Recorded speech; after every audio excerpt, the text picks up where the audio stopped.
The Batman, directed by Matt Reeves. So I just saw this movie in the theater in Dolby Cinema because of the whole 85th anniversary of Batman, and also they did the same thing that Star Wars has been doing, which is like showing a film that is in relevance to a TV show that's going to come out. So for the Penguin, this movie's been on my mind a lot lately. This is one of my favorite movies of all time. I'm a lifelong Batman fan, and this movie was in my personal taste of Batman and how I see Batman and understand Batman.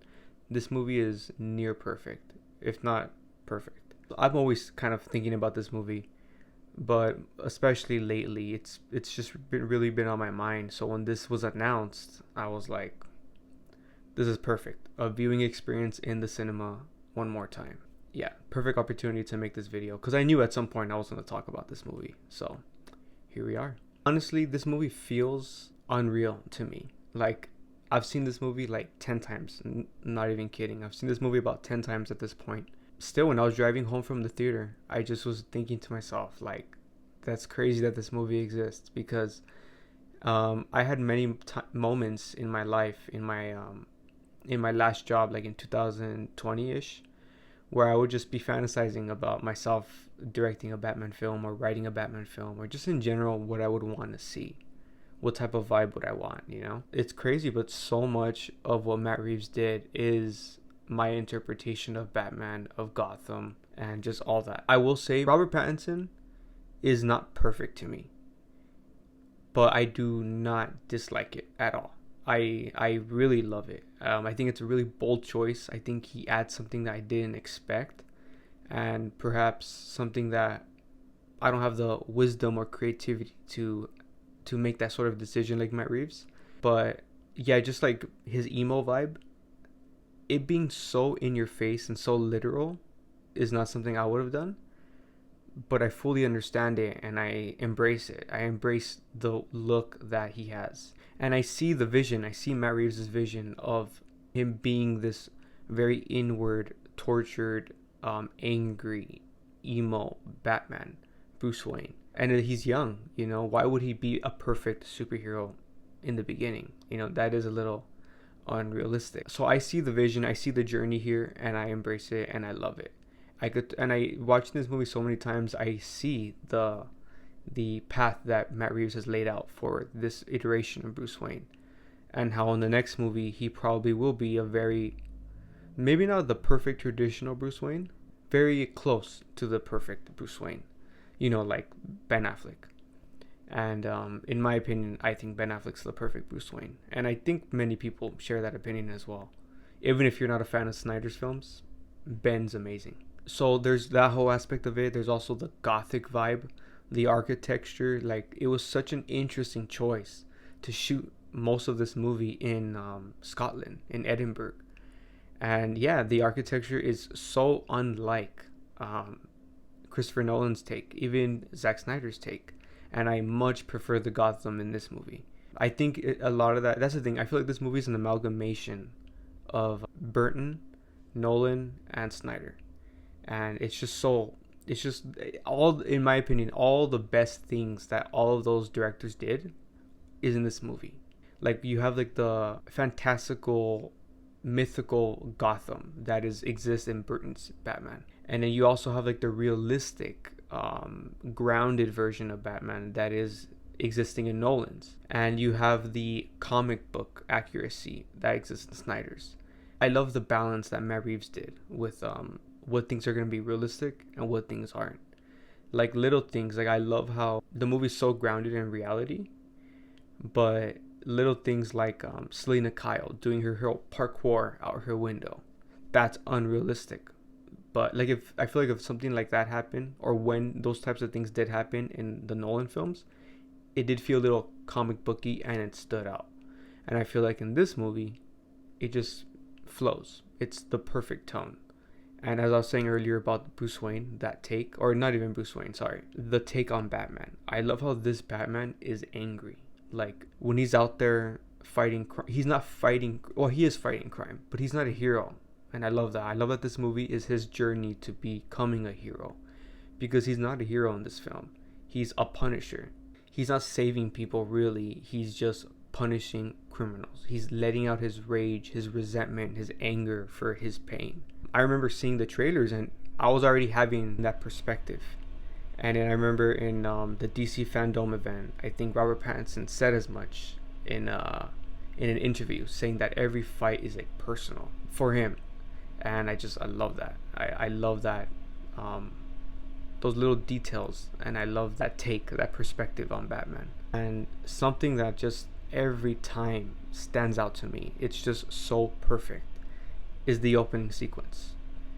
Just starting with Riddler is great, setting up the villain, setting up the dark tone. It's creepy. I remember how I felt the first time. I was like really unsettled with that opening sequence. And by the way, this movie really pushes the PG-13, and I love it. It goes to show you how Star Wars, Batman, they don't need to be rated R. Like, you can really push it, and without showing too much, but just with the way you shoot things and the sound design and all that. Anyways, so the opening sequence with Riddler is amazing, and then that sequence of Halloween night, Batman's narration. I love that, by the way. The narration in the beginning and the end, amazing. I also would have done that in my own fantasy Batman film. Just everything he says, his dialogue is just so perfect for Batman. Just the cutting between the scenes that Matt Reeves shoots, it's just so cinematic. The slow-mo, the expressions, the acting, just showing how Batman is fear. How the criminals view Batman, and how the criminals are terrified, and how he's like messing with their mind. And I love it. It's perfect. You did not get that in Nolan's Batmans at all. At some point, I think I am gonna do a video, either The Dark Knight versus the Batman, or just analyzing the Nolan trilogy in a post Batman Matt Reeves world, because I love those films. I really do. So much nostalgia to those films. But it's insane how, after seeing Snyder's version and now seeing this version, it's just like I can't help but like feel like it's like the Nolan trilogy's lesser. There's plenty I love, you know. Anyways, I don't want to get into that too much. I'll save it for that video. But yeah, as I said, as a lifelong Batman fan, this movie is just perfect on so many levels. It's unreal. Like I said earlier in the video, it's hard to believe this movie really exists. And the fact that honestly, I kind of feel like the sequel's not going to happen because of the whole James Gunn taking over DC. They're really trying to convince us that it's going to happen. I'm not so sure. I don't know. It's a gut feeling. I just feel like it's not going to happen because this movie's already too good to be true. So I feel like a proper sequel or a proper Matt Reeves trilogy, it just feels like it's too good to be true. Fingers crossed. I mean, I don't want to like do a full-on review because I mean, this movie's a few years old. We all know. But yeah, I mean, Zoe Kravitz as Catwoman's perfect. I love it. I just think that every casting, every choice in this film is just so perfect, but maybe not perfect in the literal sense. Like, I love when things are comic book accurate, when like things look like how I imagined. I mean, we all love that. Comic book readers, book readers, we all love when something is how we imagine. To me, the ideal Gordon would be like the redhead, you know, the redhead, white hair, looking like Bryan Cranston or J.K. Simmons, that sort of thing. But I honestly have zero problems with this Gordon because his acting is so good. He adds a lot of personality to this Gordon. It's so obvious that Matt Reeves did not do this for diversity. He did it because he was the right man for the job and he fit the writing of Gordon. And it's just like, I'm cool with it, you know? Like it doesn't feel like a race swap for diversity, you know? Like, it's just like the right man for the right job. I do love the mob element. I love how there's so much going on in this Batman film. It really feels like a lived-in world.